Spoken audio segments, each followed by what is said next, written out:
This looks like a fake, doesn't it? Well, it is a fake. But here's a fella who's willing to bet his hard-earned money on it. Henry here got on the train with $200. He couldn't see any harm in a friendly game of cards. What if the other men were strangers? And take Joe Collins. He's got a nice wife at home. But he met this girl at the bar, and she looked kinda cute after the first couple of drinks.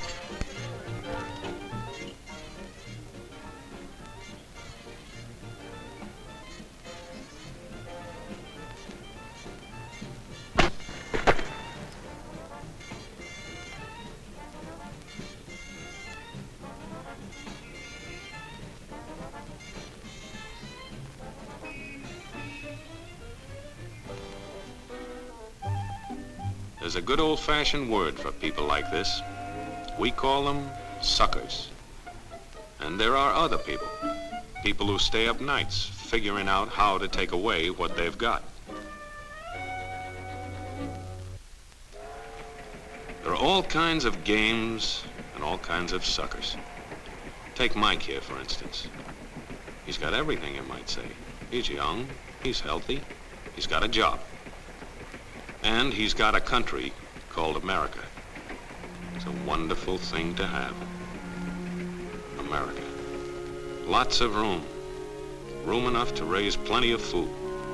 Big factories to make things a man can use. Big cities to do the business of a big country. And people. Lots of people. Enough to work the farm and build the factories, dig the mines, run the business.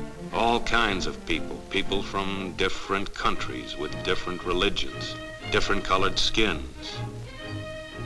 Free people. They can live together and work together and build America together because they're free. Free to vote, to say what they please, go to their own churches, to pick their own jobs. Yeah, Mike's got something, all right. He's got America. But there are guys who stay up nights figuring out how to take that away from him. I want to give you the truth, folks. The truth about America. I know you've got a lot of questions.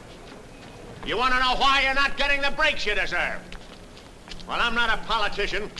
But I've made it my business to study these things, and I happen to know the facts. Now, friends, I'm just an average American. But I'm an American, and some of the things I see in this country of ours make my blood boil. I see people with foreign accents making all the money. I see Negroes holding jobs that belong to me and you. Now, I ask you, if we allow this thing to go on, what's going to become of us real Americans? I've heard this kind of talk before, but I never expected to hear it in America. This fellow seems to know what he's talking about. Yes, he knows all right. What's the answer? What are we real Americans going to do about it? You'll find it right here in this little pamphlet. The truth about Negroes and foreigners. The truth about the Catholic Church. Now, friends, these books are free. Paid for by real Americans who want others to know the truth. Excuse me, young man, but are you actually going to read that stuff?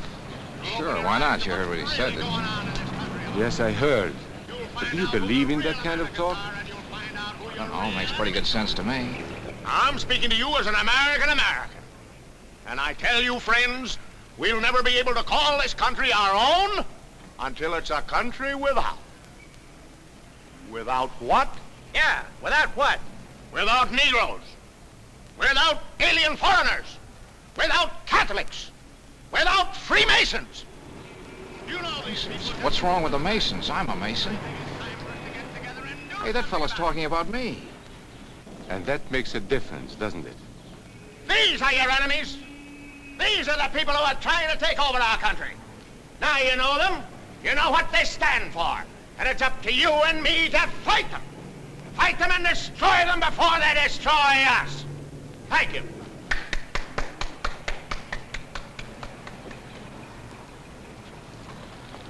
Before he said Masons, you were ready to agree with him. Well, yes, but he was talking about, well, about those other people. But in this country, we have no other people. We are American people, all of us. What about you? You aren't American, are you? I was born in Hungary, but now I am an American citizen. And I have seen what this kind of talk can do. I saw it in Berlin. What were you doing there? I was a professor at the university. I heard the same words we have heard today. But I was a fool then. I thought Nazis were crazy people, stupid fanatics. But unfortunately, it was not so. You see, they knew that they were not strong enough to conquer a unified country. So they split Germany into small groups. They used prejudice as a practical weapon to cripple the nation. Of course, that was not easy to do. They had to work hard to do it. You see, we human beings are not born with prejudices. Always they are made for us, made by someone who wants something. Remember that when you hear this kind of talk. Somebody is going to get something out of it, and it isn't going to be you. This is not classroom theory. I saw it happen. I saw it first in Berlin in 1932. 5 young men that I knew were standing in the crowd listening to the Nazi speaker. Eric was a Catholic. Anton, a student of mine, was a Jew. Heinrich owned a small hardware store. Karl was a farmer. And Hans was an unemployed metal worker. To all true Aryan Germans, I say it is time you inherited the nation which rightfully belongs to you. To you alone belongs the glorious destiny of the greater Germany. The Nazi Party will provide land for the farmer, work for the worker, and profits for the small businessman. Who is getting these things now? The Jew. The Jew who has stolen our nation and our birthright. Who makes all the money and takes all our jobs? The Jew! He must be shunned. He must be ostracized. He must be eliminated. And the Catholics. We don't want our great nation run by a foreign church. We Germans will know what to do with these people when the time comes. They and their faith must be destroyed. Then there are the Freemasons. In Germany, we have no place for secret societies. There will be only one society, and that is the Nazi Party. There will be no secrecy about that in the new greater Germany. One by one, he attacked each minority and he split them off one from the other. These men were all fellow Germans when they came here today. Now they were split into rival groups, suspicious of each other, hating each other. They were being swindled, all of them. But the man who was really being fooled was Hans. He was pure German, according to Nazi standards. To him they promised everything, and he fell for it. You who are true Aryan Germans will share the glorious destiny of our fatherland. You are the pure-blooded, the master race. It is your divine right to rule, and the Nazi Party stands ready to put you into power. It is for you to command all Germany, and someday the entire world. That's how Hans became a Superman. They gave him a uniform and they pumped up his ego. He wasn't just a little fellow out of work anymore. He was a member of the master race. His wife couldn't quite understand.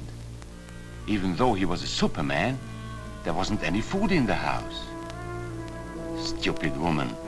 Didn't she realize that the Nazis were going to make jobs for everybody?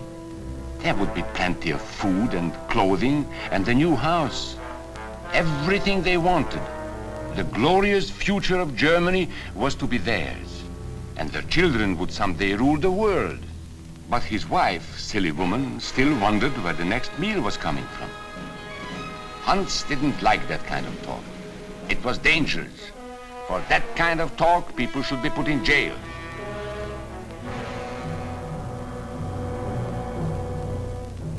Hans had swallowed the bait all right. And these were the men who baited the hook. Why? So that Hans could come to power? Of course not. so they could come to power. They would merely use Hans to help them get there. He would do the dirty work for them. Hans and thousands of others like him, all playing a sucker's game. They gambled with other people's liberty, and of course they lost their own. A nation of suckers. Hitler needed these people. There was lots of work to be done. There were trade unions to be smashed, because unions were organized and might offer resistance. There were many political parties in Germany. These the Nazis destroyed. They were determined to smash every organization where people might band together and resist them. There were Jews to be beaten and killed. The Jews were not powerful, but they were a convenient excuse for all the nation's ills. And besides, a Nazi party member could not take over this man's store.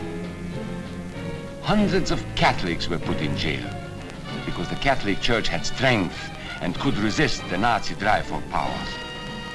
They had split the nation into 100 pieces, and then one by one, they had destroyed the pieces. Over these broken pieces, the Nazis rode into power. One party, one nation, one religion. These men had won their struggle for power. They now ruled all of Germany.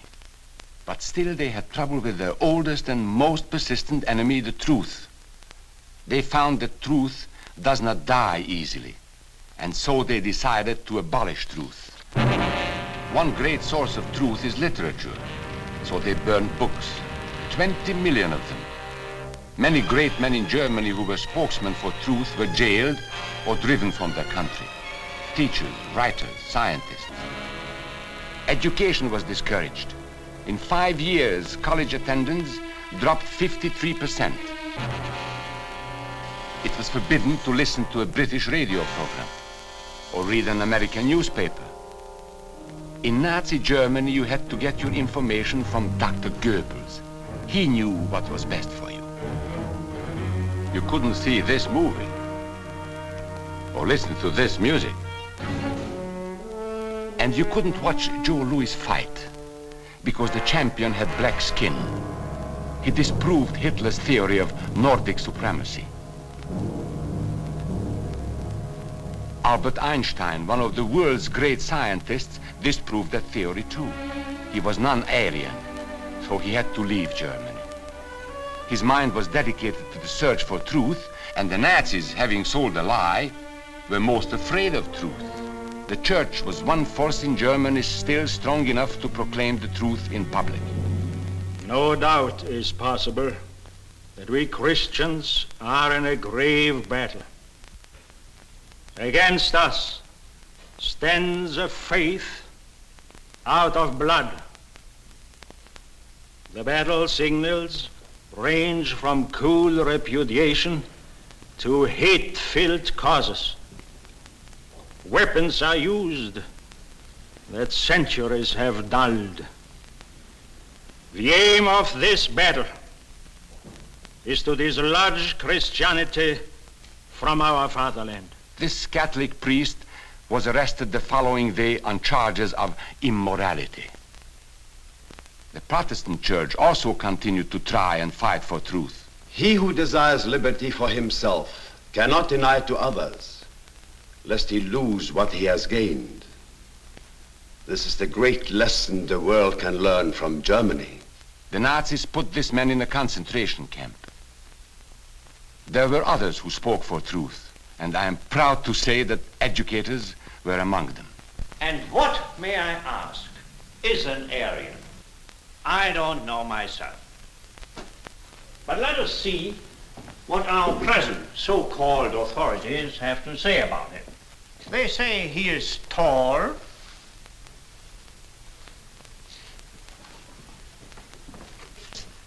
slender,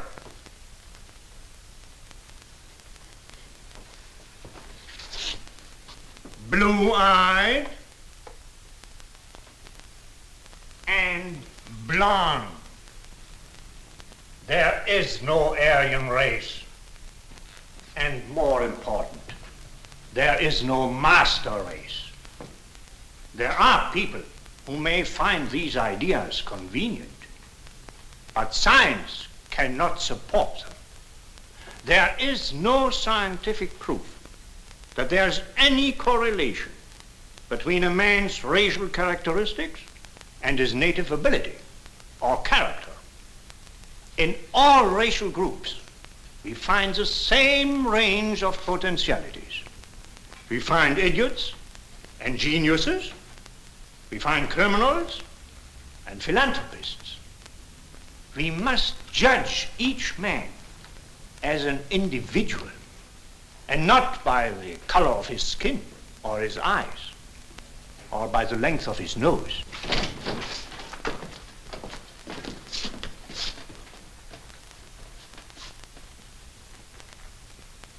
Come in, gentlemen. Make yourselves comfortable. There are many differences between individuals. We each have different capabilities, different backgrounds, different views about what's right and what's wrong. Like the difference between me and these gentlemen who have just arrived. But that is not the difference in race. It is a difference in the way we think. Remember that. And remember that there is no master race. That is a scientific truth. Anyone who tells you otherwise is lying.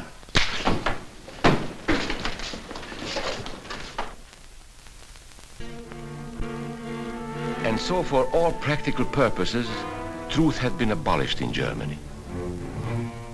A lot of my German friends wondered what had hid them. How did it happen? Where did it start? It started right here. And this was where it could have been stopped. If those people had stood together, if they had protected each other, they could have resisted the Nazi threat. Together they would have been strong. But once they allowed themselves to be split apart, they were helpless. When that first minority lost out, everybody lost out. They made the mistake of gambling with other people's freedom. Now let's see how those bets paid off. Karl the farmer was gambling on a better life for himself. What he got was extra hours of back-breaking work, as much as 100 hours a week. He was forced to stay on his land and produce what he was told to produce, because now Hitler was preparing for war. For Heinrich, who owned a hardware store, the bet didn't pay off either. 104,000 small businesses were closed in 2 years. And for Hans, conditions hadn't improved any. He had a job now in the munitions factory, but he worked long hours for little pay. The working conditions grew increasingly bad. And even though he didn't like the job, he wasn't permitted to leave it. There still wasn't enough food in his house. Hitler said you couldn't have butter and cannon. So Hans couldn't have butter. And when Hitler decided the time was right, Germany went to war. Not by declaring war, but by a carefully prepared sneak attack. Once again, Hitler needed Hans to do his dirty work. Hans was an expert at brutality by this time. And Hitler had decided to use Hans and his brutality against other peoples, the Czechs, the Poles, the French, the Russians. But in the crucial test of war, Hitler's race theories didn't pay off. His pure-blooded supermen were defeated by the mongrel armies he despised. By the British at El Alamein.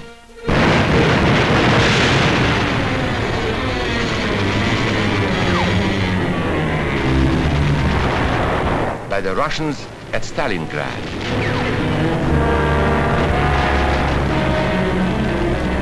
And then on D-Day by American soldiers of every color and religion, who smashed across the Normandy beaches and drove on through to the heart of Germany. For the misguided Germans who had swallowed the Nazi bait, the Nazi game did not pay off. The continent of Europe was strewn with millions of German bodies. Pure Aryan bodies. Karl, the farmer, was left in the snow outside of Moscow. Heinrich stayed in Italy at Salerno. And Hans, who was going to rule the world, got only a little patch of Normandy that he could call his own. We must never let that happen to us or to our country. We must never let ourselves be divided by race or color or religion, because in this country we all belong to minority groups. I was born in Hungary. You are a Mason. These are minorities.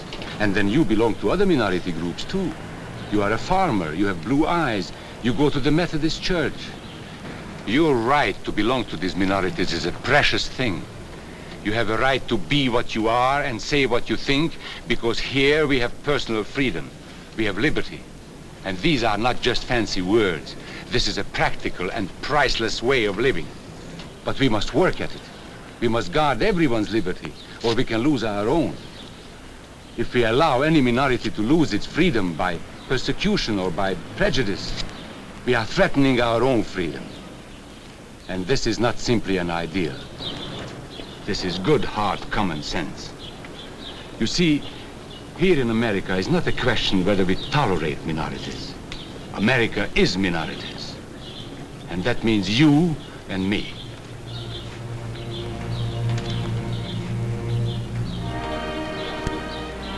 So let's not be suckers. We must not allow the freedom or dignity of any man to be threatened by any act or word. Let's be selfish about it. Let's forget about we and they. Let's think about us.